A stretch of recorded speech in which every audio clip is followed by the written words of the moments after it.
Benarkah pertemuan Anies Sandi dengan keluarga Cendana telah berbuah dukungan resmi di putaran kedua Pilkada DKI Jakarta? Kami saat ini sudah tersambung dengan calon wakil gubernur DKI Jakarta nomor urut 3, Sandiaga Uno melalui sambungan telepon. Selamat petang, Mas Sandi. Selamat petang, Mbak Friska, Prof. Ya. Ikrar. Ya, Yo, selamat petang. selamat petang, Dan di studio Mas juga Sandi. sudah ada Prof. Ikrar Nusa Bakti, peneliti Siap, dari Prof. LIPI. Selamat petang juga, Prof. Ikrar. Iya. Mas Sandi ini di mana? Menuju ke Atin? Saya lagi ada di Kelurahan Marunda, baru saja menerima dukungan dari relawan BINUS, yaitu Barisan Islam Nusantara yang merupakan pilar pendukung utama dari Mas Agus dan Pok Silvi. Kebetulan juga Kelurahan Marunda, perolehan suara Mas Agus dan Pok Silvi sangat signifikan. Jadi ini saya baru saja selesai acara dan sekarang tadinya mau menunggu Kompas untuk live, tapi Kompas TV-nya kelihatannya sepertinya tidak mengejar. Iya, jadi kita live by phone nih. Terima kasih banyak juga Ya. waktunya. Mas Andi, Tenang jadi sekali. kalau dengan dukungan ini, apa artinya seluruh pendukung Agus Silvi sudah semuanya dikuasai oleh Anies Sandi atau sudah berapa persen nih dari pasangan nomor urut 1 yang sudah diambil?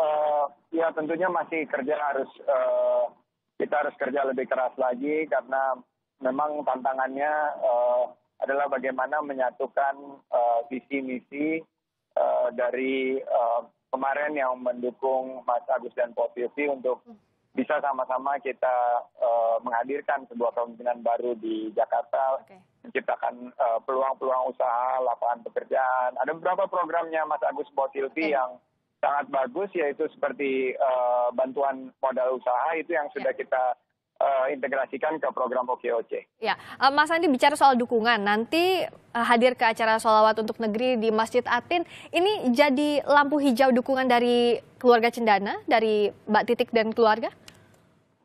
Saya melihatnya adalah sebuah undangan silaturahim dan menurut informasi yang saya dapat bahwa semua juga diundang, termasuk Pak Jarod, Pak Basuki, dan seluruh elemen bangsa untuk mendoakan doa untuk negeri. Jadi bagi saya ini ya alhamdulillah kesempatan kita untuk mempersatukan seluruh elemen warga di Jakarta, karena warga saya sudah 18 bulan turun di warga Jakarta, kelihatan sekali mereka sudah fatih, sudah lelah terhadap kegiatan manuver-manuver yang memecah belah kita, mengkotak-kotakkan kita. Ya. Mas Andi? Kita masih... Pun damai. Oke, Mas Andi, maaf tadi sedikit terputus suaranya. Bisa diulang lagi. Jadi kalau dikatakan di ini... kota yang rukun, damai, dan saling menghargai, toleran, dan bersatu padu. Oke, nah, Mas Andi, pertemuan dengan Mbak Titi Soeharto ini kan bukan yang pertama kali ya. Kalau kita ingat, akhir Februari lalu juga sudah ada pertemuan, bahkan waktu itu Pak Prabowo juga ikut dalam pertemuannya. Jadi ini untuk menegaskan lagi pertemuan yang kemarin, untuk mendapatkan dukungan dari keluarga Cendana atau seperti apa, Mas Andi? Yang saya tangkap dari pertemuan dengan Mbak Titi dan Pak Prabowo itu lebih ke arah satu adalah harapan dari Mbak Titi untuk kita bisa mempersatukan seluruh warga Jakarta dan memberi solusi, terutama perhatian kita kepada wong cilik, kepada warga yang selama ini belum merasakan pembangunan yang terjadi di Jakarta. Terutama di bawah, di akar rumput sebetulnya, kita lihat bahwa banyak sekali warga masyarakat itu yang guyup rukun, justru yang di atas-atas di sosial media yang saya lihat malah menjadi PR yang besar. Saya saja baru parkir tadi di Marunda ini di tempat yang disediakan oleh pendukungnya Pak Basuki gitu loh. Ya. Jadi ini merupakan suatu fenomena yang mestinya diangkat juga oleh kita semua, suatu kematangan berdemokrasi, kearifan dalam kita menyikapi perbedaan pendapat dari segi pandangan politik. Nah, betul, itu ada kearifan berdemokrasi yang diharapkan. Saya ke Prof. Ikrar dulu ya, Mas Sandi. Prof. Ikrar, kalau dilihat ini dari undangan yang diterima oleh pasangan nomor urut 3 untuk bertemu ke acara keluarga Cendana, apa yang dilihat oleh Prof. Ikrar? Ya, sebenarnya tadi sudah dikatakan oleh Mas Sandi ya, bahwa yang diundang itu bukan cuma paslon nomor 3. Ya. Tapi juga paslon nomor 1 dan juga paslon nomor 2. Khususnya Pak Jarod, karena Pak Jarod kan Muslim. Ya. Jadi dan kemudian juga beberapa tokoh politik juga seperti Presiden SBY, kemudian juga Kapolda dan juga Kapolri juga diundang. Jadi ini memang bukan satu acara yang seakan-akan dibuat hanya untuk misalnya meningkatkan dukungan dari keluarga Cendana kepada paslon nomor 3. Tapi kayaknya ini lebih kepada suatu acara keluarga untuk memperingati Super Semar ya, untuk memperingati ya bagaimana Pak Harto di zaman dulu. Gitu. Oke, sebagai mantan presiden atau presiden kedua yang memimpin negara ini, seberapa besar potensi dukungan yang dibaca oleh kedua pasangan calon ini dari keluarga Cendana? Saya tidak tahu persis kondisi politik hari ini ya, seberapa besar itu dukungan dari, maksud saya dukungan terhadap keluarga Soeharto itu sendiri ya. Kenapa saya tidak tahu persis? Karena kita tahu ya, sekarang kan Tommy juga lagi berupaya untuk membuat partai baru, partai berkarya, yang kayaknya untuk mengimbangi partai Golkar kan. Tapi setahu saya dulu juga dia pernah bikin partai juga tapi tidak berhasil. Karena membuat partai itu bukan sesuatu yang mudah, ya. Membuat partai itu membutuhkan keseriusan. Nah, mengenai apakah kemudian keluarga Cendana mendukung Anies Sandi, itu juga saya juga belum tahu pasti. Tapi kalau Mbak Titi, kita tahu bahwa Mbak Titi itu adalah mantan istrinya Mas Prabowo.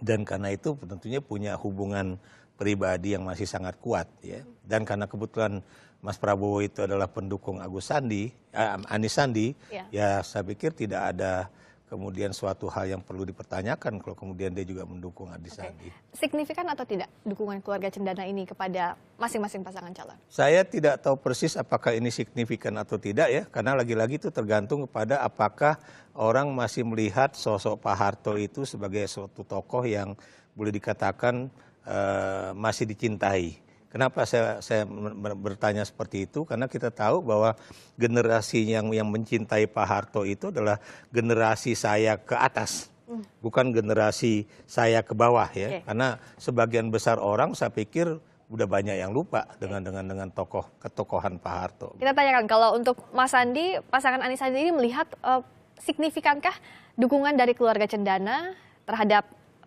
elektabilitas dari pasangan calon ini? Kalau saya melihat bahwa semua bentuk dukungan, simpati maupun doa restu buat kami itu adalah sebuah harapan dan juga sebuah amanah bagi kita untuk membawa Jakarta menjadi lebih baik lagi, maju kotanya dan bahagia warganya, lebih sejahtera.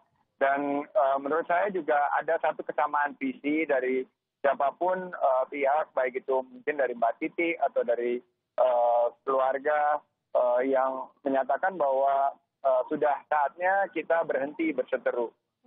Ini waktu yang sudah terlalu lama. Kita butuh pemimpin yang bisa berdiri di tengah, bisa menyatukan seluruh warga Jakarta, dan bisa menghadirkan solusi yang dihadapi keseharian warga kebanyakan. Lapangan pekerjaan, pendidikan, biaya hidup yang mulai tidak terjangkau lagi, biaya transportasi, biaya perumahan juga. Nah ini yang memang menurut saya kadang-kadang luput. Elit politik itu kadang-kadang asyik berseteru dengan isu-isu yang tidak relevan untuk warga Jakarta. Jadi kami fokus di pilkada ini, kami yakin bahwa pesan yang kami bawa, 3 pesan yang kami bawa untuk menciptakan pendidikan yang tuntas, berkualitas dan terjangkau harganya, lapangan kerja yang diciptakan melalui OKOC, dan program biaya hidup murah bisa mempersatukan warga Jakarta ke depan. Mas Andi, jadi ini sudah memasuki kampanye putaran kedua. Kalau sampai saat ini dipetakan, jadi dari mana-mana saja nih kantong suara, kantong dukungan sudah diperoleh oleh Mas Andi? Kami memang melihat bahwa kita harus bekerja keras sekali di wilayah Jakarta Barat dan Jakarta Utara, dan juga di Jakarta Timur dan Jakarta Selatan yang merupakan basis pendukung yang selama ini memberikan sebuah sinyal mereka menangkap pesan kami. Tapi ada beberapa TPS, ada sekitar 489 TPS yang kita sudah identifikasi, yang sedikit kita kategorikan anomali, yaitu di mana suara kita 0. Dan itu merupakan suatu PR yang sangat besar buat kita, dan kita harus terjun ke daerah-daerah tersebut untuk memastikan pesan kita bisa lebih diterima oleh warga di sekitar TPS tersebut. Jadi mana yang lebih penting sekarang Mas Sandi untuk meraih dukungan dari partai politik, tokoh-tokoh politik, atau melihat dari dukungan dari akar rumput?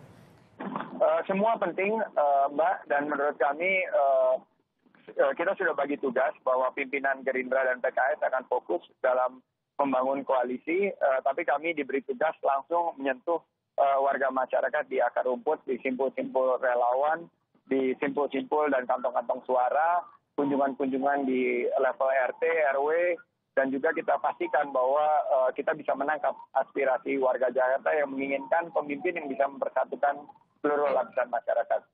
Oke, kalau Prof. Ikrar melihatnya seperti apa? Kalau dipetakan, mana yang menjadi prioritas sebaiknya? Antara partai politika, tokoh politika, atau akar rumput warga? Ya, kalau kita lihat ya, dari sisi tokoh politik itu memang bisa, dan juga partai politik itu kan bisa menjadi suatu simbol. Simbol apakah kemudian nanti pendukung partai itu atau pendukung dari tokoh itu juga akan mendukung partai atau maksud saya paslon nomor 2 atau nomor 3. Tapi buat saya yang paling penting itu yang akar rumput langsung. Kenapa demikian kan banyak sekali sebetulnya kan kelompok-kelompok masyarakat yang tidak begitu menurut saja kepada partai, apalagi kalau mereka misalnya tidak memiliki satu ikatan batin yang kuat dengan ketokohan seseorang atau partai politik ya. Dan kembali ke soal tadi yang soal cendana tadi ya, yaitu memang bisa menjadi positif, bisa juga negatif. Apa positifnya, apa negatifnya? Ya kalau positifnya yang tadi kata Mas Andi, karena Mbak Titi bilang bahwa mari kita kemudian menenangkan warga Jakarta jangan ribut dan sebagainya, itu bisa jadi positif. Tapi kalau kita ingat bahwa Pak Harto itu menjadi penguasa Republik ini selama 32 tahun, dan di dalam masa 32 tahun itu banyak juga hal-hal yang negatifnya. Dan itu bisa saja membangkitkan kembali ingatan orang mengenai kediktatoran pada masa lalu. Jadi ada sisi positif, ada sisi negatifnya. Ada sisi positifnya, sisi negatifnya juga. Terakhir untuk Mas Sandi, jadi prioritasnya untuk kampanye di putaran kedua ini apa saja? Kantong-kantong suara mana saja yang akan jadi prioritas pasangan Anies Sandi? Ya, semua menjadi prioritas karena ini tinggal 5 minggu lagi menuju tanggal 19 April. Saya juga hargai, apresiasi pendapat dari Prof. Ikrar tadi bahwa memang simpul masyarakat dan khusus di titik-titik di akar rumput itu sangat mempengaruhi. Kami merasa ada momentum yang luar biasa terbentuk dan ada seperti angin guritan. Baru 1 minggu ini kita turun bahwa warga menginginkan arah pembangunan dirasakan sudah baik oleh para warga di bawah, tapi mereka menginginkan kepemimpinan yang baru. Dan tadi malam kami baru berkonsolidasi dengan Pak Prabowo. Pak Prabowo menyampaikan bahwa harus siap karena ini kita memasuki etapa terakhir dan pasti kita akan menghadapi begitu banyak tantangan, baik itu tantangan yang dilempar di last minute maupun tantangan-tantangan yang tidak berkaitan dengan proses pencalonan kita. Jadi ini yang menurut kami memberikan motivasi agar kita bekerja lebih keras lagi. Oke, terima kasih banyak Mas Sandiaga Uno. Etapa terakhir, tapi tentu semua warga Jakarta mengharapkan pilkada yang dewasa ya, dewasa dalam berdemokrasi tentu. Terima kasih Sandiaga Uno, calon wakil gubernur DKI nomor urut 3. Terima kasih juga Prof. Ikrar Nusa Bakti.